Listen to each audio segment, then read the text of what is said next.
ভারতের শক্তিশালী মিলিটারি ফোর্সের সম্পর্কে তো আপনারা সবাই জানেন, কিন্তু ভারতে এমন কিছু মিলিটারি ফোর্সও আছে যাদের দেখে পুরো পৃথিবী ভয়ে কাঁপে। যদিও ভারতের কাছে অনেক সেনাবাহিনী রয়েছে, আর যেই সেনাবাহিনী বিশ্বের সবথেকে শক্তিশালী সেনাবাহিনীগুলির মধ্যে একটি, তাই তাদের ব্যাপারে জানার ইচ্ছা আমাদের মধ্যে সবারই হয়। আজকে আমি ভারতের এমন কিছু আর্মি ফোর্স সম্পর্কে জানাবো যাদের দেখে সমস্ত দেশ ভয় কাঁপে। Number 10, central and state army force. দেশের যে কোনো কোনায় যখন বিচার বিভাগের পরিস্থিতির অবনতি ঘটে, তখন এই ফোর্স পরিস্থিতি সামাল দেওয়ার জন্য মোতায়েন করা হয়। যখন কোনো দাঙ্গা বা হিংস্র প্রতিবাদ হয়, তখন এই বাহিনী সেই দাঙ্গা ও পরিস্থিতি সামাল দেওয়ার জন্য সম্পূর্ণভাবে সক্ষম। এছাড়া যে কোনো সন্ত্রাসবাদী চক্রান্ত ও সংকটজনক পরিস্থিতির সম্পর্কে তথ্য পাওয়ার পরেও তারা ঘটনাস্থলে না পৌঁছে সিক্রেটলি অপারেশন করে থাকে। Number 9, SPG commando. এসপিজি বা স্পেশাল প্রোটেকশন গ্রুপ। এই এসপিজিতে প্রায় 3000-এরও বেশি অ্যাক্টিভ সেনাকর্মী রয়েছে। ভারতের প্রধানমন্ত্রী ও তার পরিবারের নিরাপত্তা দেওয়াই এই এসপিজি কমান্ডোর প্রধান লক্ষ্য। এসপিজি এর প্রতিটা এজেন্ট 24 ঘন্টা প্রধানমন্ত্রী ও তার পরিবারের নিরাপত্তা দিয়ে থাকে। এরা সম্পূর্ণভাবে গোপনে কাজ করে থাকে। প্রথমবার দেখে বুঝতেই পারবে না এরা কমান্ডো। এদের কাজ ইনফরমেশন কালেক্ট করা, হুমকি শনাক্ত করা ও নির্মূল করা। পূর্ব রাজীব গান্ধীর মৃত্যুর পর এসপিজি গঠন করা হয়েছিল। বর্তমানে এরা অনেক আধুনিক অস্ত্র গঠন করে থাকে, যেগুলো ভেদ করে শত্রুপক্ষ কোনোভাবেই অ্যাটাক করতে পারবে না। এই কারণে এই কমান্ডো প্রধানমন্ত্রীর সুরক্ষায়ও ব্যবহার করা হয়। কেন্দ্রীয় সরকার এসপিজি এর ওপর প্রতি বছর 592 কোটি টাকা খরচ করে থাকে। Number 8, SSF. তিব্বতের সৈন্যদের নিয়ে এই সৈন্যদল গঠন করা হয়েছিল। এই সেনা 1962 সালে ইন্দোচীন যুদ্ধের পর গঠন করা হয়েছিল।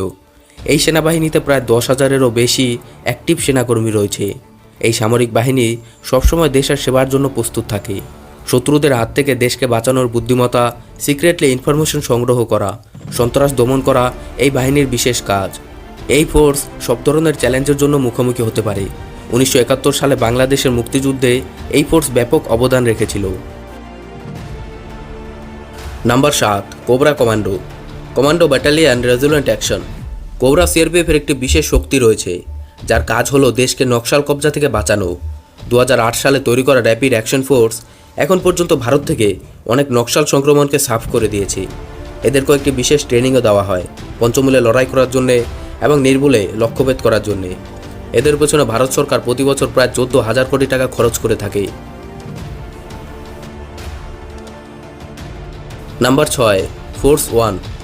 2001 সালে মুম্বাইয়ে হামলার পর মহারাষ্ট্র সরকার ভারত থেকে সবথেকে সক্ষম এবং যুব কমান্ডোদের নিয়ে একটি বাহিনী তৈরি করে, যার নাম রাখা হয় ফোর্স 1।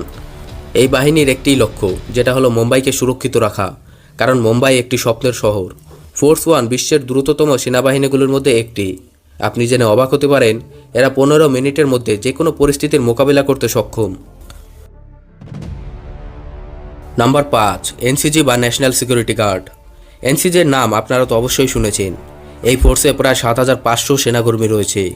এটি ব্ল্যাক হার্ট নামেও পরিচিত। এই কমান্ডো হলো ভারতের সেরা সন্ত্রাসবাদ বিরোধী শক্তি। ভিআইপি সুরক্ষার জন্যে এরা সর্বদা কর্মরত। এছাড়া সন্ত্রাসীদের আক্রমণ প্রতিরোধ করতে এই কমান্ডো সবসময় প্রস্তুত থাকে। এনসিজি কমান্ডো হওয়াটা কতটা যে কঠিন তা আপনারা এটা দেখে বুঝতে পারবেন, কারণ 80% যুবকই তাদের এই প্রশিক্ষণ শেষ করতে পারে না। আর যারা এই প্রশিক্ষণ শেষ করে ফেলে তাদেরই শুধু চাকরি দেওয়া হয় না, তাদের এরপরে আরেকটা টেস্ট হয়, মেন্টাল টেস্ট। এই টেস্টে যারা উত্তীর্ণ হয় তাদেরকেই চাকরি দেওয়া হয়। আপনি যদি এনসিজি কমান্ডো হতে চান, তাহলে আপনাকে 9 মাসের কঠোর ট্রেনিং দিতে হবে। ভারত সরকার এই কমান্ডোদের পেছনে প্রতি বছর 1900 কোটি টাকা খরচ করে থাকে। Number 4, Ghatak force. এদের নামই যে শুধু ভয়ঙ্কর তা নয়, এরা দেশের শত্রুদের পক্ষে অত্যন্ত মারাত্মক। এই বাহিনীর কাছে দেশের সর্বাধিক উন্নত হাতিয়ার রয়েছে। এই কমান্ডো প্রতিটি পরিস্থিতির মুখোমুখি করতে সম্পূর্ণভাবে প্রশিক্ষিত। শত্রুদের সর্বাধিক ক্ষতি করাই হলো এদের একমাত্র লক্ষ্য। শারীরিক এবং মানসিকভাবে সুস্থ ব্যক্তিরাই এই ফোর্সে যোগ দিতে পারে। Number 3, Garud commando. Garud commando হলো ভারতের বিমান বাহিনীর একটি বিশেষ ইউনিট। এই বিশেষ বাহিনীকে দেশের আকাশ সীমার সুরক্ষার জন্য তৈরি করা হয়েছে। এই কমান্ডো হওয়ার জন্য আপনাকে 3 বছরের কঠোর পরিশ্রম করতে হবে। এই ট্রেনিং পূরণ করার জন্য আপনাকে সব দিক থেকে কৌশলপূর্ণ হতে হবে, যেমন বিমানের যুদ্ধে নির্ভুল থাকতে হবে, লক্ষ্যভেদ, অনুসন্ধান ও উদ্ধার, ঘন বন জঙ্গলে এবং সীমান্ত অঞ্চলে ঝুঁকি ও চিন্তার থেকে বাঁচানো শিখতে হবে। সত্যি এই কমান্ডোদের দেশপ্রেম দেখে গর্ববোধ হয়। Number 2, para commando. 1966 সালে নির্মিত এই প্যারা কমান্ডো ভারতের সবথেকে প্রশিক্ষিত বাহিনীর মধ্যে একটা। এই বাহিনীতে যোগদানকারী কমান্ডোদের বিশ্বের সবথেকে কঠিন প্রশিক্ষণ দিতে হয়, যার মধ্যে অবশ্যই শারীরিক, মানসিক এবং ইন্টেলিজেন্সের পরীক্ষা করা হয়। আর এই পরীক্ষাগুলোতে পাশ করতেই হবে।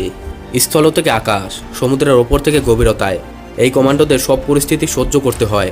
1971 সালে পাকিস্তান যুদ্ধে, 1984 সালে কুখ্যাত অপারেশন ব্লু স্টার এবং 1999 সালে কার্গিল যুদ্ধে প্যারা কমান্ডোদের দেখতে পাওয়া গিয়েছিল।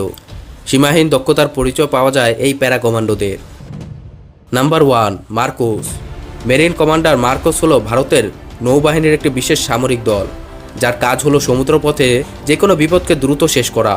মার্কোস কমান্ডো হওয়ার জন্য আপনাকে খুবই কঠিন মানসিক এবং শারীরিক চ্যালেঞ্জের মধ্যে দিয়ে যেতে হবে। এদের প্রশিক্ষণ প্রায় 8 দিন ধরে স্থায়ী থাকে, আর এটি এতটাই কঠিন যে এটাকে 1 সপ্তাহে নরকও বলা হয়। সুতরাং এই ট্রেনিং পৃথিবীর সবচেয়ে কঠিন ট্রেনিং হিসেবে বিবেচিত হয়। এই কমান্ডো যে কোনো পরিস্থিতিতে গুলি চালাতে পারে, এমনকি আয়নায় দেখে পেছনেও গুলি চালাতে পারে। মার্কোসকে দড়িওয়ালা সেনাও বলা হয়, কারণ এই কমান্ডোরা সবসময় তাদের কাছে দড়ি রাখে। বন্ধুরা, এইসব কমান্ডোদের মধ্যে তোমাদের কোন ফোর্সটি সবথেকে বেশি ভালো লেগেছে কমেন্ট বক্সে অবশ্যই জানিও। আর তোমরা যদি আমার ভিডিওটি ভারত থেকে দেখে থাকো তাহলে আমার চ্যানেলটাকে অবশ্যই সাবস্ক্রাইব করে নিও।